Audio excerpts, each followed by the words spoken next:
दोस्तों, क्या आपको पता है कि नीलकंठ पहाड़ की वादियों में मौजूद बद्रीनाथ धाम पहले एक शिव धाम था।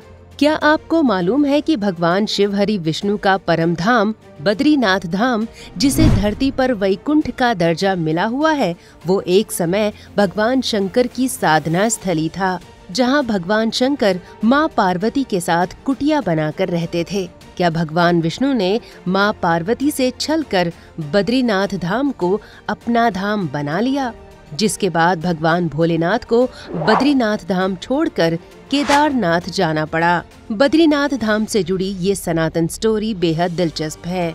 दोस्तों, आप देखते रहिए सनातन धर्म और संस्कृति का अनोखा चैनल द कर्मा। दोस्तों, भगवान विष्णु द्वारा छल से बद्रीनाथ धाम पाने की कहानी स्कंद पुराण के केदारनाथ खंड में दी गई है। स्कंद पुराण के साथ लोक कथाओं में उल्लेख मिलता है कि भगवान शिव माता पार्वती के साथ नीलकंठ पर्वत क्षेत्र के बामणी गांव के पास रहते थे। एक बार भगवान विष्णु काफी लंबे समय से शेषनाग की शैया पर विश्राम कर रहे थे। इसी दौरान नारद जी वहां पहुंचे और भगवान विष्णु को जगा दिया। नारद जी ने भगवान विष्णु को प्रणाम करते हुए कहा कि भगवान, आप लंबे समय से आराम कर रहे हैं, इससे लोगों के बीच आपके लिए गलत संदेश जा रहा है। आपकी मिसाल आलस के लिए दी जा रही है, ये तो ठीक नहीं है। नारद जी की बात सुनकर भगवान विष्णु मुस्कुराए और शेषनाग की शैया छोड़ते हुए तप और साधना के लिए जगह ढूंढने लगे। उन्हें नीलकंठ पर्वत के पास रह रहे भगवान शिव का स्थान बहुत पसंद आया। ये तप और साधना के लिए अत्यंत मनोरम जगह थी, लेकिन दिक्कत ये थी कि भगवान शिव से ये स्थान छुड़ाया कैसे जाए। तब भगवान श्री हरि के दिमाग में एक युक्ति सूझी और उन्होंने छल से ये जगह पाने का मन बना लिया। बद्रीनाथ को पाने के लिए भगवान विष्णु ने नवजात बालक का रूप बनाया और पहुंच गए उस स्थान पर जहां भगवान शिव माता पार्वती के साथ टहल रहे थे। उनके पास पहुंचने के बाद बालक बने भगवान विष्णु रोने लगे। जंगल में रोते हुए बच्चे को देखकर मां पार्वती को दया आ गई। उन्होंने बालक बने भगवान विष्णु को गोद में उठा लिया और उसे दुलार करने लगी, लेकिन बच्चा था कि चुप होने का नाम ही नहीं ले रहा था। मां पार्वती ने शंकर भगवान से कहा, इसे घर ले चलते हैं। भगवान शंकर श्री विष्णु की लीला जान गए थे। उन्होंने पार्वती जी से कहा कि बच्चे को यहीं रहने दो, थोड़ी देर में ये चुप हो जाएगा। लेकिन पार्वती जी का करुणा से भरा हृदय नहीं माना। वो बच्चे को लेकर अपनी कुटिया में आ गईं। घर में पार्वती जी ने बच्चे को दूध पिलाया, फिर लोरी सुनाकर सुला दिया।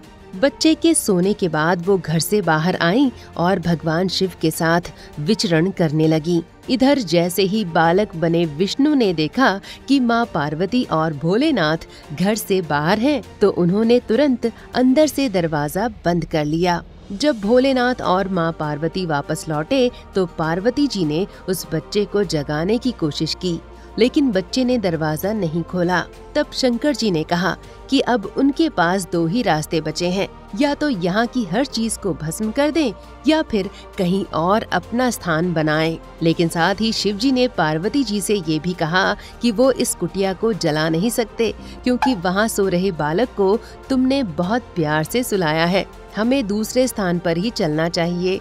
इसके बाद भगवान भोलेनाथ माता पार्वती को लेकर केदारनाथ चले गए और बद्रीनाथ शिव धाम से विष्णु धाम बन गया। बद्रीनाथ आने के बाद भगवान विष्णु ने यहाँ कठोर तपस्या शुरू कर दी। पर्वतीय इलाके में कठोर तपस्या के बीच भगवान विष्णु को बर्फीले तूफान से बचाने के लिए माँ लक्ष्मी ने बेर के पेड़ के रूप में श्री हरि को आच्छादित कर दिया, ताकि उनको कष्ट ना हो। भगवान विष्णु ने जब लंबे काल की साधना के बाद आंखें खोली, तब माता लक्ष्मी के त्याग को देखकर अत्यंत प्रसन्न हो गए। उन्होंने माता लक्ष्मी को आशीर्वाद देते हुए कहा कि आज से मैं तुम्हारे नाम से भी जाना जाऊंगा और मेरा एक नाम बद्रीनाथ होगा। दोस्तों, बेर को बद्री भी कहा जाता है। चूंकि लक्ष्मी जी ने बेर का रूप धरा था, इसलिए भगवान विष्णु बद्रीनाथ कहलाए। दोस्तों, भगवान शंकर विष्णु जी के लिए बद्रीनाथ से केदारनाथ तो जरूर चले गए, लेकिन आज भी ऐसी मान्यता है कि भगवान बद्रीनाथ के दर्शन को तभी पूरा माना जाता है जब श्रद्धालु पहले केदारनाथ के दर्शन कर बद्रीनाथ आते हैं। बद्रीनाथ को शैव और वैष्णव संप्रदाय में मिलन कराने वाला स्थान भी माना जाता है। दोस्तों, एक शिव धाम के विष्णु धाम बनने की कथा आपको जरूर पसंद आई होगी। इसे लाइक और शेयर करें। और हाँ, अगर आपने अब तक हमारे चैनल द कर्मा को सब्सक्राइब नहीं किया है तो तुरंत कर लीजिए। धन्यवाद।